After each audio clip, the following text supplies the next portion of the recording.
Kalau dilihat dari kondisi industri Indonesia sekarang, menurut Kak Uki sendiri, apa yang bakalan naik daun di 5 tahun ke depan industri based on your project, latest project deh?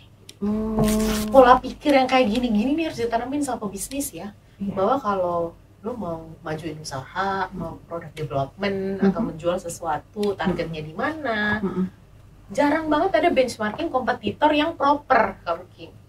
Karena kan sekarang kalau misalnya nggak bisa ngelakuin activity dan membayar service Kak Uki gitu kan, mereka tuh melakukan research investigation yang datanya ada di publik aja.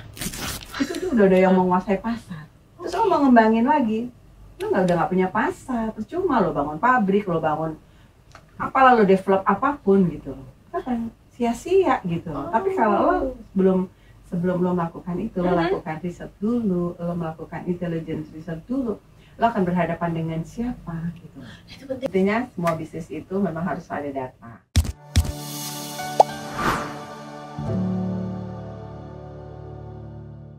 Hai, selamat datang di Komar Kode Marketing. Kali ini episode-nya spesial banget karena kita kedatangan seorang expert yang mungkin teman-teman nggak begitu familiar sama bisnis yang sedang beliau jalani gitu.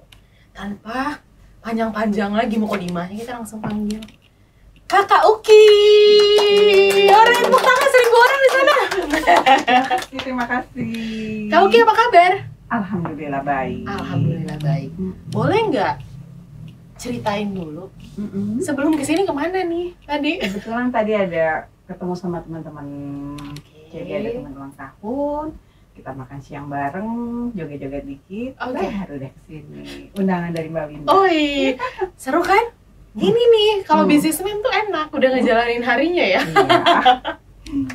Kak Uki, boleh nggak sih ceritain lagi ngurusin apa sih kalau di pekerjaan saat ini? Ngurusin ya? Lagi ngurusin siapa? Bukan ngurusin badan ya, beda. Oh beda ya? Lucu ya. Lagi ngelawak. Biar nggak tegang. Biar nggak gitu tegang, loh. iya benar-benar. Jadi gini, kalau saat ini kebetulan kan saya di riset ya. Saya di riset, riset itu kan banyak ya, luas. Tapi saya spesialisasinya adalah di investigasi riset atau intelligent research kalau bahasa kerennya. Wow, aku sering banget nonton detektif-detektifan nih di series gitu ya. Berarti pekerjaannya kira-kira kayak gitu ya? Kurang lebih kayak gitu. Oh, mencari informasi. Wow, menarik banget. Ya, betul. Informasi yang mungkin orang-orang nggak harus banyak tahu gitu ya. Boleh nggak sih Kak ceritain gimana sih cara proses dapetin informasi investigasi yang dibutuhkan sama klien? Oke. Jadi gini, kenapa investigasi itu diperlukan ya atau dibutuhkan ya gitu. Kadang-kala gini, klien tuh pengen tahu apa sih kelebihan dari kompetitornya dia, namanya juga kompetitor intelijen. Dia pengen tahu kelebihan dia apa ya, apakah di produknya atau di harganya atau di packagingnya atau di promosinya atau di belakang dari siapa sih pemiliknya. Kadang itu juga satu informasi yang orang bilang ini pantesan aja produknya bagus atau pantesan aja banyak peminatnya karena memang dia sudah istilahnya sudah berdiri lebih lama, sudah brand image-nya udah dikenal orang kayak gitu. Kurang lebih gitu. Pantesan awet muda Kak Uki guys, karena pekerjaannya menarik banget gitu kan. Aku dituntut untuk itu. Harus strong gitu loh, harus kuat. Iya. Berarti kalau bahasa anak sekarang itu adalah versi investigasi itu stalking bahasa slangnya gitu kan ya. Betul. Kayak kalau ingin mencari kandidat yang keren gitu kan harus benchmarking kompetitor, cari tahu kelebihannya kekurangannya apa gitu. Apakah yang dicari sama klien hanya tentang kelebihan? Ada nggak sih yang dicari kayak coba cari kekurangannya? Pastinya gini, kalau kekurangan mungkin justru karena dia merasa kurang, dia harus cari tahu apa kelebihannya gitu loh. Malah justru dirinya dia yang bilang kenapa produk dia lebih unggul, kenapa produk dia lebih menguasai pasar gitu. Kelebihannya apa gitu loh. Tapi pasti dia juga akan tahu bahwa sebenarnya sesama kompetitor ya, padahal produk dia tuh kurangnya ini loh, itu loh gitu loh. Kalau saya rasa sih mereka juga udah tahu ya kekurangannya apa gitu. Justru yang lebih ingin dia tahu adalah kelebihannya, yaitu untuk dia bagaimana bisa menjadi seperti itu dengan mengetahui kelebihan-kelebihannya. Wise banget ternyata bisnisnya ya, untuk cari tahu apa yang positif dari kompetitor untuk di-adopt gitu ya. Betul. Ya. Ada nggak sih spill, boleh nggak? Satu project menarik, nggak sebut merek juga nggak apa-apa. Ternyata ini yang banyak orang nggak tahu, yang kamu selama ini menginvestigasi bisnis ini. Project menarik ya, yang pasti semua pekerjaan yang pernah saya jalanin itu punya tantangan khusus. Oke. Oh, menarik semua guys, ya kita berpindah profesi. Jangan, nanti saya nggak dapet project. Oh iya, oke. Jadi gini, semua project itu menarik ya. Kita ada tantangannya, karena kan gini, sebagai investigator itu kan apa yang kita kerjakan itu produknya macam-macam. Jadi pada saat saya lagi terima pekerjaan dari satu perusahaan misalnya makanan, saya kan harus pelajarin produk makanannya dia. Tapi selama ini kan saya juga tidak hanya di food and beverage, tapi ada farmasi, lalu ada kosmetik, lalu sampai ada steel ya kayak baja, kayak gitu, semen, lalu ada otomotif.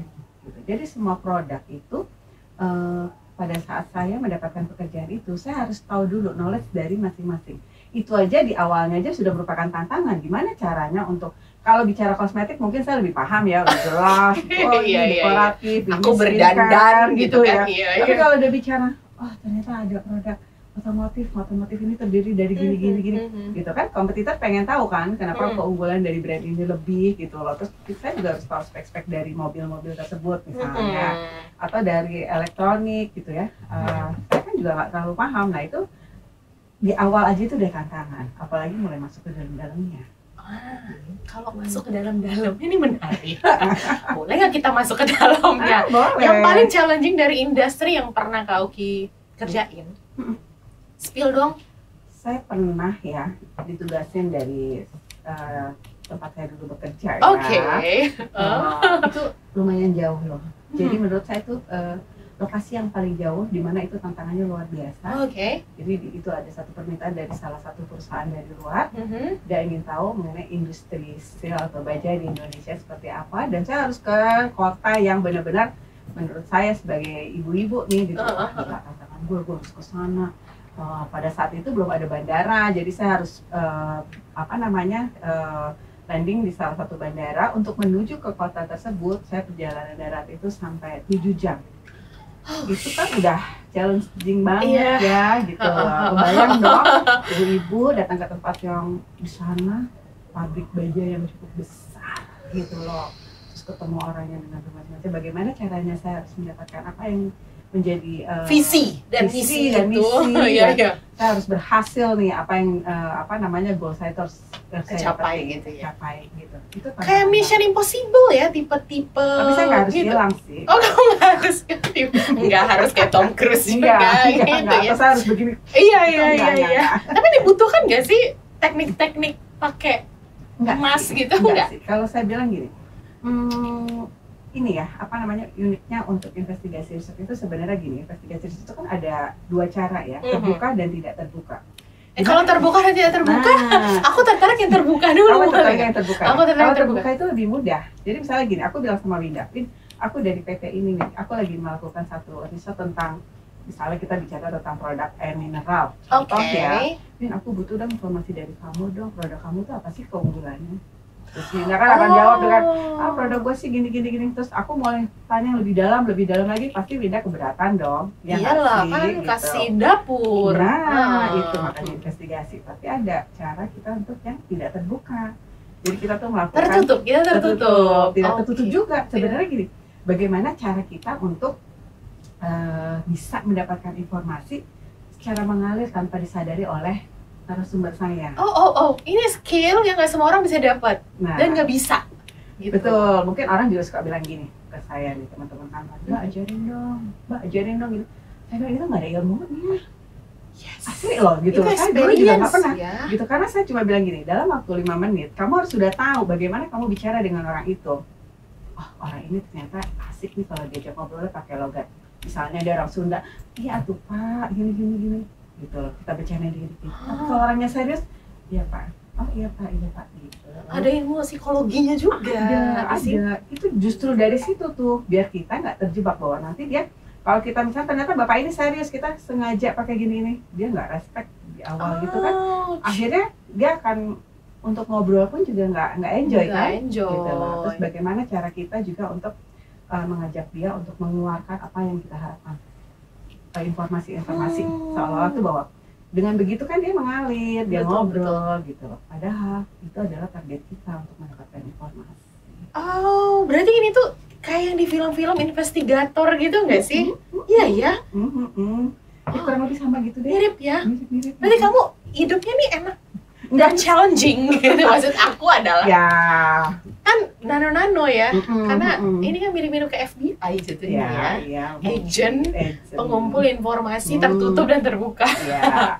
Tapi kadang kan orang nanya gini, itu valid nggak sih apa yang kamu dapat? Nah, bahasa itu gimana tuh? Gitu kan? Karena gini, sebelum kita melakukan satu investigasi, kita juga sudah mengumpulkan database atau data-data informasi-informasi yang memang misalnya kita dapatkan dari internet atau data-data pendukung lainnya. Kita nggak serta-merta terima bahwa produk gue begini. Kita punya data pendukung lainnya. Dari hasil kita wawancara, kita menginvestigasi, baru kita bisa menganalisa. Oh, ternyata ini, dan klien pun akhirnya kan bisa menerima. Semua kan pasti ada evidence, ada hal-hal yang akan dia tanyakan. Kenapa seperti ini? Berarti ada sistematis lah ya, proses pengerjaan investigasi research ini, mulai dari tadi dapatin data-data pendukung gitu ya. Berarti secondary data lah ya yang ada dilakukan. Berarti melakukan activity itu fun nggak sih? Kan ngomongin data Kak, bukan fun. Serius? Kamu BTW sebelum masuk ke dalam dunia investigasi ini, apakah ini adalah impianmu Kak Uki? Iya. Oh tidak? Basic saya saya kuliah di sekretaris ya. Oh gitu. Saya terjebak masuk ke dalam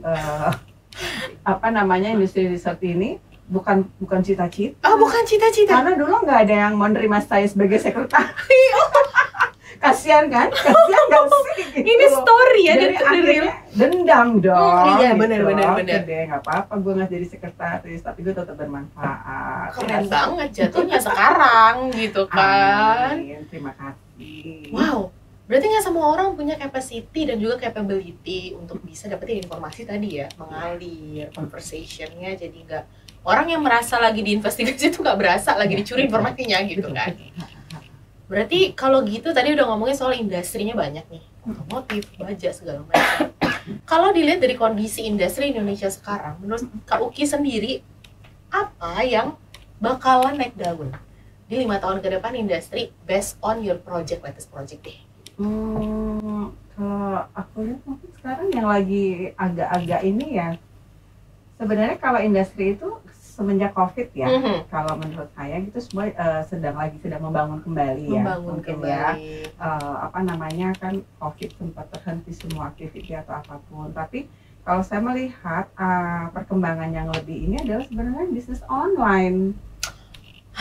Tapi online nggak pernah minta saya untuk diinvestigasi. Tapi saya lihat itu udah mulai semua orang jualan online gitu. Dan online itu memang benar-benar saya lihat bagus karena emang banyak sekali hal-hal yang dipangkas ya terkait untuk kenapa produknya jadi lebih murah segala macam gitu kan. Tapi itu emang yang saat ini benar-benar menjanjikan, mungkin 5 tahun ke depan juga online ini masih tetap bertahan atau mungkin bahkan lebih teknologinya lebih bagus lagi gitu loh. Dikalian lagi nggak, kalau sekarang kan beli gitu ya harus kita cek barang datang, nggak perlu kita datang-datang ke mall atau apa gitu loh. Mungkin nanti 5 tahun ke depan mallnya ngeliat ke kita. Iya bener lagi, atau kita bangun mall sendiri. Atau kan gimana bisa, gitu, kan, kita nggak tahu ya gitu. Iya. Seperti itu sih, Win. Tapi belum ada yang minta manggil gitu kan, tolong dong cari informasi tentang toko oren, toko aku pernah ngerjain cuma marketplace aja. Hanya marketplace-nya aja. Tapi itu dulu udah berapa tahun yang lalu lah gitu loh. Semenjak mau tumbuhnya tuh online itu. Oh, baru mulai ya, baru mulai menggeliat tuh bisnis online gitu. Itu juga pernah ada sih saya kerjakan. Berarti pertama kali yang paling penting untuk bisa dibutuhkan banget investigasi itu sebenarnya pas bangun bisnis ya? Enggak juga. Kalau ada kompetitor bisnisnya mau roboh itu juga dibutuhkan? Harus. jangan sampai roboh dong. Iya bener. Sebelum dia roboh, dia harus cari tahu dulu. Harus cari tahu dulu. Kenapa yang kompetitor gue masih bisa Bertahan hidup gitu loh. Nah, ini nih. Ini dibutuhkan ya investigasi research ya di saat-saat titik krusial ini ya. Pasti. Berarti kan sebenarnya kalau ngelakuin business intelligence ini berarti kita lagi meng-capture apa saja kelebihannya gitu ya, tren yang lagi dilakukan sama kompetitor. Tapi ada nggak sih case kegagalan business investigations? Pasti ada. Pasti. Nggak ada bisnis yang nggak. Maksudnya gini loh, nggak semua itu bisnis itu bisa 100% mulus itu. Oh enggak. Tapi kalau yang saya jalanin selama ini itu kecil banget deh persentasenya ya. Alhamdulillah ya. Oh, boleh kamu boleh flexing guys, boleh flexing. Maaf ya kalau saya tanganin gitu bisnisnya aman. Gimana ya gitu. Iya. Kasihan sama saya. Boleh banget loh. Enggak sih, kebetulan yang saya jalanin alhamdulillah berjalan dengan baik. Karena saya berpikirnya bahwa gini. Kalau saya nih harus punya cara, misalnya gagal di sini, maksudnya bukan gagal, tidak bisa mendapatkan data atau informasi dari sini, misalnya, gitu kan, dari orang yang saya harapkan menjadi narasumber, dari apa, saya harus cari tahu gitu loh, yang terkait dengan apa yang saya investigasi. Jadi misalnya saya pengen tahu Winda nih, misalnya, Winda nggak mau ngasih tahu saya apa-apa, gimana caranya? Tapi klien saya bilang, lo harus cari tahu tentang si Winda, gue nggak mau tahu. Takut. Kan kata Wina gue nggak mau kasih tahu gitu. Gimana caranya saya untuk dapetin informasi itu? Saya bisa nanya dong, misalnya kayak gitu, gue pengen tahu tuh Wina tuh kalau makan makanannya apa sih? Iya lagi bener, ini menarik nih. Gitu kan? Iya. Kata dia gitu, dia nggak mau ngasih tahu, tapi dia badannya bagus loh, gini gue harus cari tahu. Gue rahasia. Dia makan sayurnya, dia belanjanya apa sih? Gitu. Oh, approach-nya gini, gitu. Jadi informasi itu jangan orang berpikir gini, kita harus dapatkan informasi dari bosnya, kita harus mendapatkan informasi orang yang gini. Kadang-kala gitu, mereka kita nggak bisa korekkan, tapi ada bagian-bagian yang memang dia tahu persis kondisi di dalam gitu. Ya. Wow, ini menarik guys. Jadi kayak gitu deh. Ayo dicuri semua ilmu Kak Uki hari ini. Setelah itu kita jadi business investigator. Berarti kalau misalnya aku ingin mencari tahu tentang sesuatu yang sulit ditemukan informasinya di publik, aku bisa call Kak Uki. Nah, bisa banget. Emang itu jasa saya, itu servis saya. Itu servisnya. Bahkan kan saya pernah punya pengalaman lucu. Boleh dong cerita. Ya, iya boleh banget. Saya ini jual dari industri, jadi suatu hari klien saya bilang begini, Mbak, saya boleh nggak pakai jasa Mbak? Apa ya Bu? Tentang apa nih Bu? Anak saya pacarnya kayaknya nggak benar. Loh, aku suka nih kita ngobrolin ini. Serius, kayaknya aku tahu klien kamu siapa yang di belakang layar itu klien kamu ya. Itu batuk kan dia. Benar, sampai dia bilang gini. Gimana? Soalnya kayaknya dia tuh nggak benar gitu loh. Mbak bisa nggak cari informasi tentang dia? Saya bilang Ibu maaf, saya bilang saya tidak bukannya seperti itu. Bukan detektif yang kayak gitu. Saya bilang gitu. Tapi kan jadi mungkin dia pikir ini apa namanya investigasi serba bisa kali ya, semuanya gitu kali ya. Ya kayak gitu-gitu tuh. Tapi bisnis kayak gitu ada sih nggak sih Kak sebenarnya? Ada juga. Juga ya. Sebenarnya nggak perlu pakai intelijen, tanyanya sama sahabatnya. Tapi kan cara berpikir itu nggak semua orang tahu kan Kak. Cuma orang-orang yang berpengalaman yang tahu gimana cara dapetin informasi tanpa harus ngomong sama sumbernya. Iya. Gitu kan. Nice. Berarti kalau misalnya industri komersil kan udah biasa kamu tanganin gitu. Ada nggak sih industri yang cukup unik yang nggak semua orang sadar bahwa wah ini sudah menggunakan jasa riset investigasi gitu. Industri yang unik menurut Kakak versi investigator. Apa ya? Kalau selama ini saya sih yang industri yang pada umumnya aja ya. Kalau yang unik saya belum ketemu tuh. Belum ketemu. Ini bisa kasih contoh nggak? Misalnya mungkin kayak tipe-tipe penjualan makanan bukan buat manusia, pet food misalnya gitu. Aku nggak tahu gimana market industrinya saat ini gitu. Itu harus diambil proses research investigation nggak? Bisa juga, karena kan setahu saya ya industri pet food itu kan nggak terlalu banyak ya. Ya. Sementara saya lihat orang-orang tuh terutama kucing sama anjing ya kayaknya lagi banyak banget teman-teman saya sih, saya ngeliatnya ya mungkin terlalu sempit kalau saya langsung bisa menyimpulkan. gue punya 15 kucing, gue punya 8 kucing, wah anjing gue gue mau pergi, gue harus titipin dulu begini gitu kan. Nah itu tuh kayaknya udah mulai banyak, sudah mulai banyak. Lifestyle itu udah mulai ya? Gitu loh, lifestyle seperti itu udah mulai banyak. Tapi saya cuma tahu kalau produk-produk fast food itu ya seperti yang kayak, kalau boleh sebut merek, boleh. Merek ya, kayak Whiskas. Ya itu top of mind. Kan, top of mind kan. Nah, yang lainnya saya nggak ini gitu loh. Makanya saya bilang industri fast food itu belum banyak. Karena belum banyak itu potensinya besar gitu loh. Nah, karena belum banyak potensinya besar, berarti harus diriset dulu dong potensi besarnya itu. Potensinya besar itu dalam artian gini, mungkin mungkin ya sekarang ini yang penguasanya salah satu perusahaan besar ya, dia mungkin sudah bisa menguasai marketnya untuk nasional gitu. Betul. Tapi kan masih ada berapa persen lagi mungkin yang bisa dia capture untuk diambil ya gitu loh. Jadi emang perlu riset. Jadi dia cari tahu nih perusahaan yang sudah running, yang sudah besar ini gitu. Dia kuatnya di mana sih? Misalnya dia di 5 kota besar gitu. Jadi dia bisa ngambil pasar-pasar yang di kota-kota lainnya yang memang potensi juga. Oh, jangan head to head gitu ya mainnya. Iya. Coba lihat kalau kegiles pemain kecil. Kayak gitu, susah kayak gitu. Berarti itu adalah salah satu yang pernah digarap juga berarti ya? Pernah. Ada nggak menarik nggak yang ditemukan dari industri pet food di Indonesia, spesialisnya market Indonesia gitu? Informasi ini nggak semua orang banyak tahu gitu. Hanya Kak Uki yang tahu mungkin. Dulu kan pernah ya itu ngerjain itu. Jadi kita ngerjain itu sampai kita lakukan tuh ya memang sih langsung ke si penjualnya ya. Tapi kita juga ingin tahu ekspor impornya dia. Nah kita tuh cari informasinya tuh sampai ke ekspor impornya seperti apa gitu loh. Jadi itu ya challenge juga. Challenge banget. Sampai tahu ekspor impor berarti kan kita tahu ya potensi pasar di global sampai dengan nasional. Berarti kalau misalnya aku sebagai pemain kecil, let's say UMKM gitu, apakah butuh investigasi research? UMKM? Tergantung. Jadi tapi kan biaya servis kamu kan nggak murah. Makanya. Tapi kan kalau memang mau ngembangin bisnis ya gitu loh. Terus kadang saya juga gitu loh. Kalau mau melakukan investigasi, saya juga bilang gitu. Kira-kira anggarannya sampai seberapa? Budgetnya berapa guys? Budgetnya berapa gitu loh. Kalau cuma segini ya pokoknya gini deh. Customized. Jadi UMKM disesuaikan ya. Oh ada khusus UMKM guys harganya. Misal kayak kan, kalau aku pengen buka bisnis parfum misalnya gitu kan, aku pengen target marketnya ya middle low aja, tapi kan udah banyak banget UMKM parfum gitu. Tolong dong Kak cari tahu siapa pemain besarnya dan aku harus head to head sama siapa dan ada strateginya nggak? Itu bisa dikerjain ya? Oh my god, bisa bisa dibantu? Bisa sekali. Misal kayak aku pengen wanginya tuh mirip-mirip sama brand itu, kira-kira pabriknya ada di mana gitu, itu bisa ya Kak ya? Bisa dong.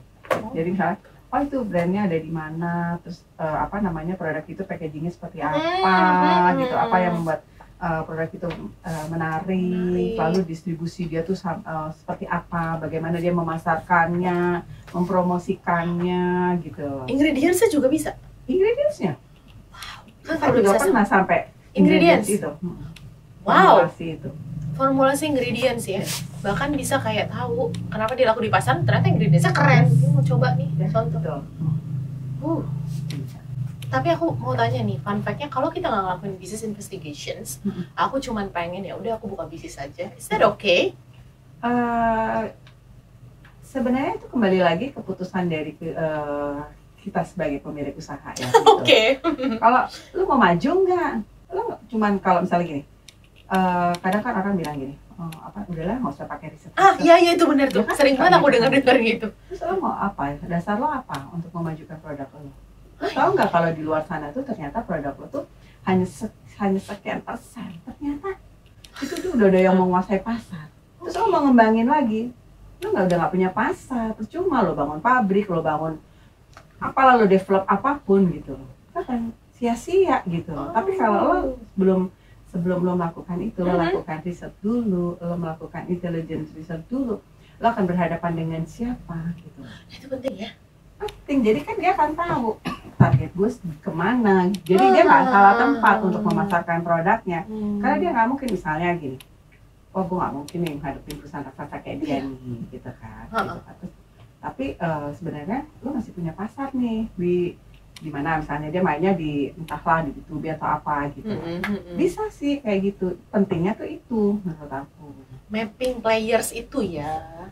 Berarti kita tahu kita sedang berjibaku dan juga lagi fighting sama siapa. Karena kalau kita nggak tahu lawan kita nggak akan menang dong. Betul, betul. Iya benar. Kita nggak tahu lawan kita siapa, kekuatannya apa, kelemahannya apa. Bahkan terang-terangan loh klien aku bilang, Bu, saya mau keluarin produk ini. Head to head saya tuh PT ini. Saya pengen tahu dia itu apa namanya customernya siapa. Saya pengen ngambil pasarnya dia loh. Gitu. Okay. Sangat terbuka. Siapa? Iya kan gitu. Ayo curi customerku. Iya, karena dia mungkin orang bilang ini, pasti dia tahu lah. Oke, dia tahu pasti. Tapi dia tahu nggak seberapa banyak pengambilannya? Iya, benar. Gitulah. Kayak gitu. Kan informasi berharga sekali. Iya. Bagaimana dia ngadepin itu kompetitor? Yes, benar.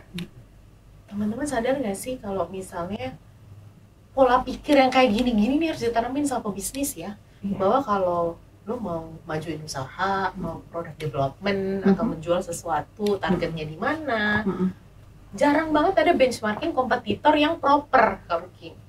Karena kan sekarang kalau misalnya nggak bisa ngelakuin activity dan membayar service Kak Uki gitu kan, mereka tuh melakukan research investigation yang datanya ada di publik aja. Data collectionnya cuman ada data-data publik aja gitu. Cuman kan kadang-kadang yang penting yang hidden ya. Yang kayak iceberg di bawahnya itu yang penting-penting tapi nggak kegarap gitu. Itu adalah capacity dari research investigation ya. Iya bener ya. Kayak apa yang kita lihat di dalam ocean gitu kan, cuman yang kita lihat kan ya udah yang dipublish aja gitu ya. Nggak ke-publish kan sebenarnya yang hal-hal yang memang harusnya kita lebih tahu itu.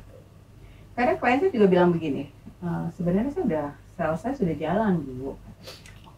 Mereka juga saya melakukan hal yang sama seperti ibu, tapi hasilnya nggak seperti ibu dia bilang. Makanya dia balik lagi. Senang banget. Beda chef, beda hasil masakan gitu kan. Berarti emang gitu ya, hasil pengalaman ya ini. Karena kan tadi ada technical psychological things, terus critical thinkingnya juga harus dipakai. Menurut Kak Uki sendiri, kalau bisa dikasih panggung untuk self claim, kenapa perbedaan output yang tadi tuh timnya kan internal udah dia spread ya ke lapangan gitu, tapi ketika Kak Uki yang menangani beda gitu. Ya jadi gini loh, kalau misalnya saya kan nggak punya kepentingan, saya akan memberikan hasil yang benar-benar pure.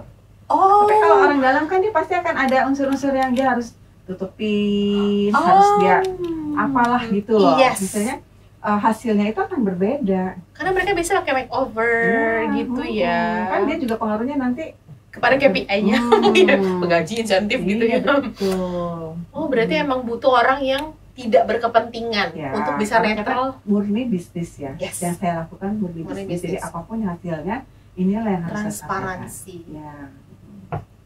Ini berarti kalau ngelibatin pihak-pihak yang memang punya kepentingan, takutnya gitu ya datanya diacak-acak dulu gitu ya kan bisa ngatur-ngatur sendiri. Betul. Ya kan, yang penting aman.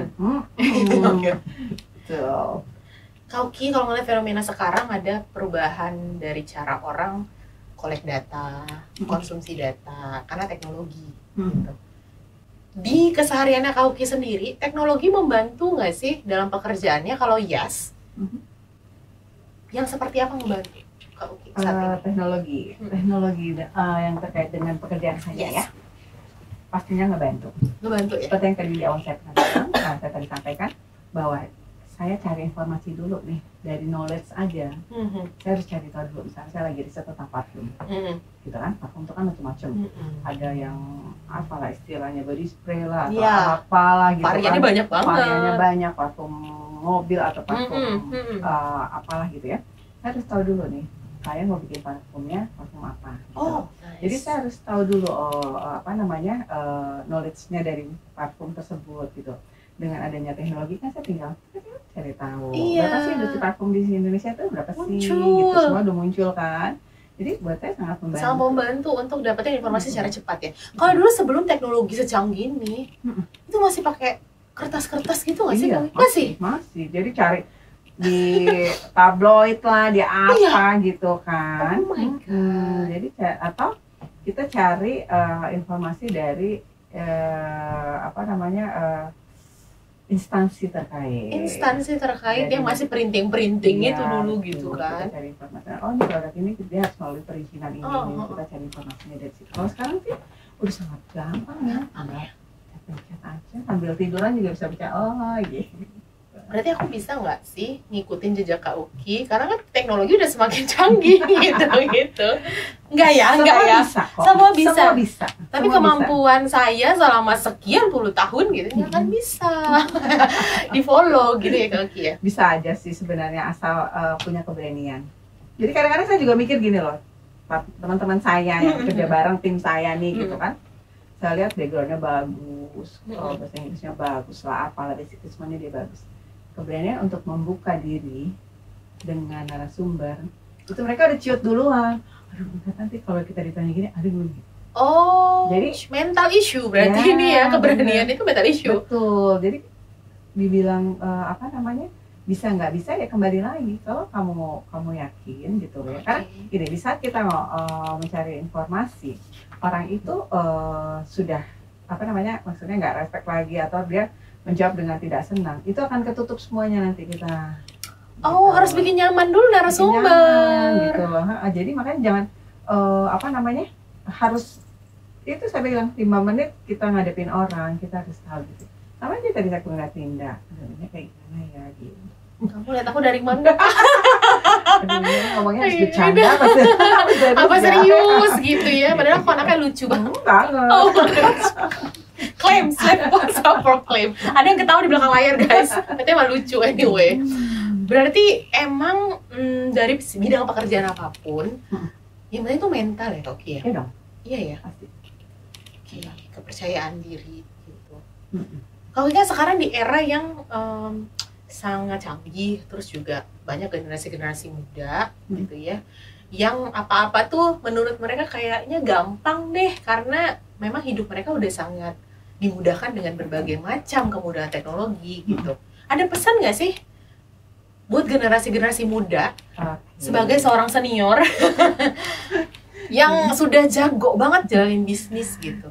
Kalau saya bilang ya sama anak-anak saya ya gitu, kebetulan anak saya kan juga lebih gede, saya bilang sama dia gitu, kalau kamu cuma pintar, gitu ya, nah pintar tuh banyak, bilang gitu kan, tapi kamu harus punya keberanian, kamu harus punya kepercayaan diri, tapi kamu tidak boleh kepedean bahasa sekarang.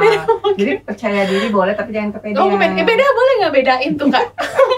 Jadi gini, maksud saya gini loh, saya paling nggak suka, bukan nggak suka ya, saya bilang sama anak saya jadiin sama anak saya yang besar ya, dari dia masih kuliah gitu, bahkan dari dia SMP, SMA, berorganisasi lah, karena kamu akan ketemu orang banyak. Berorganisasi gitu lah. Kalau kamu berorganisasi, kamu belajar menjadi seorang pemimpin. Gitu loh. Tapi kamu pemimpin sesuai dengan kemampuan kamu. Kalau kamu nggak mampu, ya kamu jangan memaksakan diri. Artinya itu kepedean kan? Oh iya benar. Gitu loh. Oh nah, iya lagi. Saya selalu bilang sama anak-anak saya, mama tuh berangkat dari seorang interviewer. Teman mama yang title-nya bagus-bagus, lulusan bagus-bagus, mama akuin dia keren gitu. Tapi mereka nggak punya keberanian untuk bicara di depan, untuk ketemu dengan seseorang yang dianggap gila loh. Saya pernah ketemu salah satu seorang presiden direktur yang pada saat itu mungkin masih gimana gitu, tapi saya pede dan akhirnya saya tahu apa yang akan saya sampaikan, apa yang saya butuhkan untuk wawancara tersebut gitu. Saya jadi belajar dari situ. Terus saya bilang, interviewer itu kadang orang melihat sebelah mata, tapi mereka itu adalah orang-orang yang tough banget gitu loh, ketimbang orang yang di balik meja doang, di balik layar itu cuma ya dia jago gitu, tapi akan lebih baik lagi kalau kamu tuh punya kombinasi antara di balik layar dan kamu punya keberanian untuk tampil di depan. Jadi harus begitu kalau anak sekarang. Anak sekarang tuh jangan nyaman di zona-zona belakang layar gitu ya. Dong. Tuh dengerin. Itu menurut saya. Itu menurut iya. Oke. Tapi kan nggak tahu ya, nggak setuju atau enggak gitu. Tapi kan sekarang dibantah nih yang mana sama sekarang, aku itu introvert gitu. Aku tuh takut gitu. Kalau ketemu sama orang tuh nggak pede gitu. Ada tips and trick nggak sih? Itu harus dilawan lah. Itu harus dilawan. Iya. Bagaimana cara melawan itu? Cara melawannya itu adalah yaitu dengan dia belajar. Jadi misalnya gini, dia harus punya pengetahuan yang baik, dia harus punya apa ya maksudnya ya sama satu pengetahuan gitu. Sehingga pada saat dia tampil dia nggak perlu takut. Nggak perlu ngomong kosong, ya itu kan ya. Orang dia juga mampu kok sebenarnya. Banyak loh. Kalau saya lihat di dunia riset ya, saya bekerja di bidang riset itu kan ada yang namanya riset eksekutif lah atau researcher lah atau apa gitu. Mereka tuh pinter lulusan universitas terbaik gitu. Mereka nggak berani tampil, saya bingung tuh itu gitu loh. Pada saat saya ajak untuk yuk kita ini coba kamu yang wawancara, nanti aku ini deh nge-backup, enggak berani, enggak berani. Itu sayang banget kalau menurut saya. Walaupun nggak semua ya, ada yang memang aduh aku pengen lo kayak ibu, atau mbak gue pengen lo mbak begini ayo gitu loh. Bahkan saya bilang kadang klien saya dia bilang gini, mbak saya boleh ikut nggak? Boleh, tapi tidak intervensi, aku bilang gitu kan. Iya gitu. Observasi aja gitu ya. Terus saya boleh belajar nggak? Boleh banget gitu, tapi saya nggak bisa ngajarin kamu dengan beda ya. Kalau kamu wawancara dengan Kak Pagi, saya dengan Uki dari PT ini gitu kan, beda. Kamu boleh pelajarin bagaimana saya cara ngobrol, bagaimana saya membuka pembicaraan. Dari situ karena memang nggak ada ilmunya, nggak ada yang harus kita harus dengan tersenyum ya, kita harus begini gitu, beda ya. Beda. Seperti itu. Saya bilang terbuka aja buat saya kalau untuk mau belajar kayak gitu. Yes. Silakan hubungin Kak Uki kalau mau belajar interview yang benar gitu ya, teman-teman semua. Berarti sebelum kita mengakhiri percakapan yang luar biasa ini Kak Uki, kalau misalnya ada UMKM yang budgetnya terbatas, tapi dia pengen tahu dia sedang berhadapan sama siapa di market, kamu ada tips and trick nggak untuk cara dan tips dapetin datanya tanpa harus banyak investasi? Mungkin dia nggak perlu melakukan satu riset khusus yang otomatis biayanya besar ya. Gitu. Ya kalau saya pribadi ya mungkin saya bisanya hanya untuk memberikan semacam kayak semacam konsultasi aja gitu loh. Terus mungkin apa yang hanya bisa mengarahkan gitu loh. Terus mungkin kalau memang terkait dengan budget ya dia bisa cari informasi dari internet. Dari dari lingkungan sekitarnya juga bisa kok. Gitu. Jadi ya karena memang kaitannya kan sama budget. You get what you pay. You get what you pay gitu. Ya kalau sekarang kan anak-anak yang mau membeli sesuatu di marketplace ngelihat dulu, menginvestigasi toko-toko lainnya, membandingkan harga, ngelihat review, bad comment gitu-gitu. Itu salah satu activity yang investigasi kecil-kecilan nggak sih? Enggak sih. Enggak ya? Maksud saya itu kan informasi umum ya yang bisa dan itu kan wajar banget. Anak-anak sekarang itu kan udah paham ya, kayak saya bilang beli aja ini. Lihat dong itu ratingnya cuma segini. Aduh rating apa sih orang cuma begini, kan barangnya sama. Mama nggak bisa, ini berarti dia barangnya gitu. Jadi itu informasi umum yang memang sebenarnya dari situ juga bisa dipakai ya, kayak gitu loh. Ternyata produknya nggak bagus atau apalah gitu, dia bisa menyimpulkan dari kenapa produknya nggak bagus. Pasti kan ada komen-komen yang tadi tuh ya gitu loh. Dia bisa bisa menganalisa dari hasil komen itu gitu. Tapi kalau misalnya sebatas informasi yang ada di komen itu, berarti nggak bisa dipakai dong untuk strategi bisnis? Tergantung, bisa juga aja. Bisa juga. Berarti misalnya gini, ternyata produknya dia nggak begini, dia lambat pengirimannya, dia packagingnya, misalnya parfum nih, terus pecah atau apa gitu loh, ya nggak sih? Itu kan berarti dia harus strateginya dia adalah, gue nggak boleh seperti itu tuh, barang gue tuh harus kualitasnya harus begini gitu loh. Terus gue harus bekerja samanya dengan misalnya jasa ekspedisi apa yang dia kan akan terkait juga kan gitu loh, pengirimannya lambat nih misalnya gitu. Oke. Noted. Tadi aku bakal refleks sama satu kata-kata untuk diinvestigasi. Kau kan bilang kalau misalnya pengen tahu kelebihan pesaing gitu ya, itu kan berarti butuh kedewasaan ya untuk penerimaan bahwa orang lain ternyata lebih baik nih dibanding produknya kita gitu. Kadang-kadang di proses itu ada di defense nggak sih kliennya? Pasti ada. Pasti ada. Justru kadang cara kita mencari tahu kelebihan dari produk dia, kita harus menjatuhkan dulu. Gimana tuh?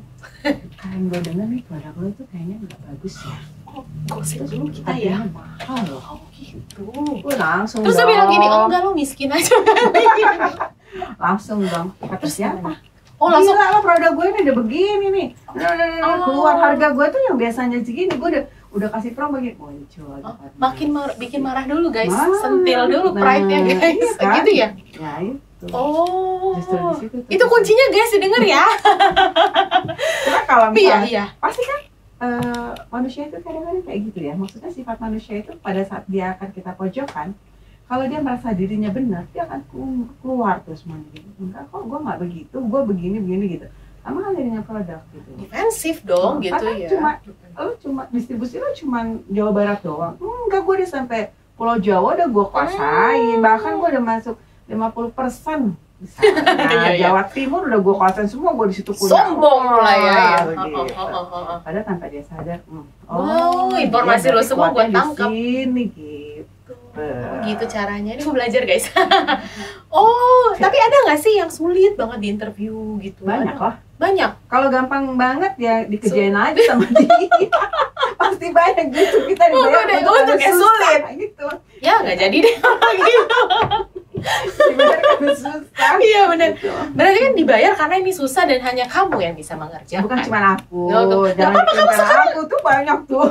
Kamu boleh proklaim diri kamu. Cuman yang aku lihat emang di perusahaan riset itu nggak banyak yang namanya investigasi riset. Tapi ada beberapa juga. Dan mereka jauh lebih banyak, pasti banyak. Guys, ini dia merendah untuk meninggi. Jangan percaya. Oke, kalau gitu. Berarti teman-teman semua dibutuhkan hard skills dan juga soft skills ya untuk business investigation ini gitu. Kalau misalnya interviewnya susah banget, kamu pernah nggak sih menyerah kan? Udah, gue nggak mau kerja proyek ini gitu. Enggak tuh. Wow, serius? Kamu bukan manusia kah? Intinya gini, tidak ada hasil yang 100%. Oh, jadi, how come? Jadi gini, kalau misalnya gini, kalau dia minta 100% nggak mungkin. Lu mau riset dimanapun juga nggak ada yang 100%. Tapi kalau yang namanya klien, dia sudah tahu, dia paham, tapi dia butuh data dukungan lagi gitu loh, untuk lebih meyakinkan. Jadi pada saat kita menyampaikan hasil apa yang kita kerjakan itu 70-80% itu udah luar biasa. Wow, gitu loh. Jadi jangan mengharap bahwa sempurna. Nggak ada yang sempurna. Nggak ada yang sempurna di dunia ini. Gitu, hanya milik Allah Subhanahu wa Ta'ala. Betul. Oke, setuju ya. Kau Kim, ada keresahan lagi setelah aku mendengarkan ini gitu kan. Sebagai seseorang yang memang berkecimpung di dunia data gitu ya. Dan akhirnya tadi kamu bilang kan gak ada yang 100%. Berarti kan ada tingkat kepercayaan dari hasil data, riset atau informasi tersebut gitu. Gimana meyakinkan klien kamu untuk yang gue dapetin ini adalah informasinya valid dan kredibel tanpa harus lu cobain lagi ke pihak lain gitu. Jadi gini, ada klien itu macam-macam. Ada klien yang minta pakai evidence dalam bentuk rekaman, dalam bentuk video, dalam bentuk entah itu kartu nama atau apalah gitu loh ya, data-data pendukung evidence tadi gitu. Tapi ada klien yang memang dia paham bahwa informasi yang didapatkan itu adalah benar. Tapi kadang kalaupun dia misalnya nih ya, narasumberku tuh nggak benar, dia akan tolak. Dia bilang gini, Bu, ini nggak begini loh Bu. Setahu saya, makanya saya bilang dia sudah tahu sebenarnya, tapi dia masih butuh jasa investigasi untuk lebih meyakinkan untuk maju, karena kan dia bicara bisnis bukan untuk hari ini, untuk 5 tahun ke depan. Investasi yang dia keluarkan itu paling tidak untuk 1 tahun ke depan atau berapa tahun ke depan, sehingga apa yang dia keluarkan itu benar-benar worth it gitu loh, bahwa oh ya gue harus melakukan ini, lebih meyakinkan bos gue atau siapalah nanti gitu ya, orang yang akan menginvestasikan itu nanti setelah didukung oleh semua yang dia dianggap itu sebagai pendukung, diantaranya adalah investigasi riset. Berarti tanpa ada data kan gagal ya, potensi gagal bisnis tuh banyak banget gitu. Iya dong, harus ada data. Harus ada data. Nah ini pertanyaan di luar dari semua ini. Kalau kamu belanja, kamu pakai data nggak ngeliatin semua hal yang ada di marketplace ini? Sesimpel nge-review. Enggak. Saya simple sih. Kamu simpel. Saya mau belanja. Makanya saya suka bingung kalau anak saya bilang, ini nggak bagus ini. Kayaknya bagus-bagus aja deh. Oh, berarti nggak semua professional life kamu tuh juga impact ke personal ya, gitu. Bisa kamu bedain ya. Ada masanya kamu harus strict to data. Gitu. Jadi gini, kalau barang-barang yang sifatnya apa namanya kayak misalnya baju, sepatu gitu ya, mungkin saya nggak terlalu yang sampai detail kayak gitu. Tapi kalau barang yang saya anggap long term, ya, kayak kendaraan gitu ya, kayak gitu-gitu atau barang-barang yang untuk ini pasti. Harus. Berarti jumlah investigasi itu ditentukan sama berapa besar investasi gitu ya. Iya dong. Berarti kalau misal nanti kita butuh mau buka produk baru, kita mau jual ke luar negeri, boleh dong call Kak Uki untuk cari tahu nih. Iya. Senang hati, siapin uangnya juga. Gitu ya. Guys, seru banget. Kita nggak nyangka udah 5 jam hari ini. Udah nggak bercanda hiperbola. Iya, capek banget gitu. Karena setelah ini Kak Uki ada proses pencarian informasi lagi yang tertutup ya, nggak terbuka gitu. Boleh dong kasih closing statement buat teman-teman kode marketing, ini kita sebutnya coders. Buat coders untuk bisa menjalankan aktivitas profesi apapun, bahwa kalau nggak pakai data kan akan sulit ya ngambil keputusan gitu. Kamu ada tips and trick nggak buat decision maker di luar sana? Buat ini ya, coders ya. Iya, buat coders, ya. Betul. Intinya semua bisnis itu memang harus ada data, ya. Supaya pada saat kita mau memutuskan sesuatu, kita ada data yang lebih memperkuat kita. Sehingga nanti apa yang akan kita jalankan itu nggak salah langkah. Ini Indonesia data. Gitu. Iya, gitu ya. Oke, kalau gitu thank you so much Kak Uki atas bincang-bincangnya hari ini. Banyak banget yang bisa dipelajarin. Jadi kalau ada yang penting dicatat guys, gitu ya. Sampai ketemu di episode selanjutnya dan kita coba tepuk tangan semuanya. Thank you, sampai ketemu di next episode. Bye bye. Kak Uki, aku hari ini kedatangan sponsor dari lokal brand. Coba dong. Parfum. Apa nih brandnya? Jangan disebut, jangan disebut. Masih rahasia? Masih rahasia dong. Karena kita bakal bagikan nanti ke para coders. Kalau dia subscribe dan share apapun bentuk konten kode marketing di media sosial. Lokal. Keren ya. Udah. Baunya juga udah. Oke ya. Oke banget. Udah Bepom lagi. Udah Bepom. Aman dong. Aman lah. Kalau pakai ya dong, gini kan pakai parfum yang bener. Sama di sini ya biar cakep. Begini aja udah. Enak loh baunya. Enak banget. Seger deh. Seger banget parah. Bisa buktiin sendiri nanti kalau misalnya teman-teman follow dan subscribe kode marketing. Kita bakal bagiin ini ke 5 coders. Yes. Aku termasuk. Oh kamu enggak sih, kamu beli ya? Udah disuruh nyobain. Udah disuruh nyobain. Iya. Enak banget ya? Iya. Enak banget. Enak banget. Aku mau coba yang ini. Iya boleh dong. Ada 3 varian nih. Ini ada manis-manisnya nih. Kayak tagline yang ono ya. Ada manisnya kayak tagline ini. Ada. Aku suka yang begini nih. Kamu suka ya? Kalau aku suka semua variannya sih anyway. Kebetulan juga sponsor. Pilih dong. Enggak lah, aku bisa. Kalau nggak harus milih, kenapa nggak semuanya aja sih? Enak ya? Enak banget. Keren kan botolnya juga. Ini enaknya apa? Tahu nggak? Botolnya tuh simpel, kecil. Yes. Bisa masuk sini loh. Kalau saya tuh bisa masuk tas. Nggak berat. Nggak berat, masuknya semua sini boleh. Semua di sini. Itu kamu namanya mencuri. Oke, jangan ya guys ya. Ini simpel banget. Terus botolnya juga kita pakai nih di depan teman-teman itu juga masih yang keren. Gitu. Keren ya. Udah lokal produk. Ini kan mendukung ekonomi kreatif Indonesia. Harus dong. Harus. Kamu nggak lihat tas aku? Coba lihat. Keren banget. Oh boleh dong pakai. Coba lihat. Dipegang, disentuh boleh? Enggak. Cek aja kan Iya. ya. Ini juga salah satu sponsor kita. Jadi buat teman-teman coders yang melakukan aktivitas share, likes, komen gitu ya, kita bakal bagiin tas keren itu juga. Ini Komen yang dibagi-bagiin. Aku Mau itu aja. Kamu deh. pokoknya harus follow dulu, Follow, terus terus- komen, nanti kita boleh lah. Tapi suka bagus kok. Bagus Keren kan? banget. Itu waterproof. Waterproof, iya. Heeh. Keren. Keren kan? Ada warna lain nggak? Banyak. Mau Mau dong. Nah, ya boleh. Abis ini kita lihat ya. Langsung ke tokonya ya. Teman-teman semua, karena sponsor kita bermurah hati untuk memberikan produknya keren banget gitu, tapi setara. Aku sih udah pakai harian ya kalau tas ini. Oh ya. Enggak, dia buat yang muda-muda juga oke, buat yang Tua-tua. tua-tua. Soalnya nggak usah sampai gini gitu. Oh, nggak usah kaku gitu ya. Maaf ya guys, maaf ya guys. Masih oke Oke, kan? masih Tapi oke aku- banget. Gitu kan Keren. masih oke. Yes. Keren. Yes. Jadi Berarti jangan lupa, coba ajak dong para coders ini untuk subscribe, likes, and comment di kode marketing ya. Oke, kalau nggak jadi dikasih. iya. Siapa yang mau dapat itu?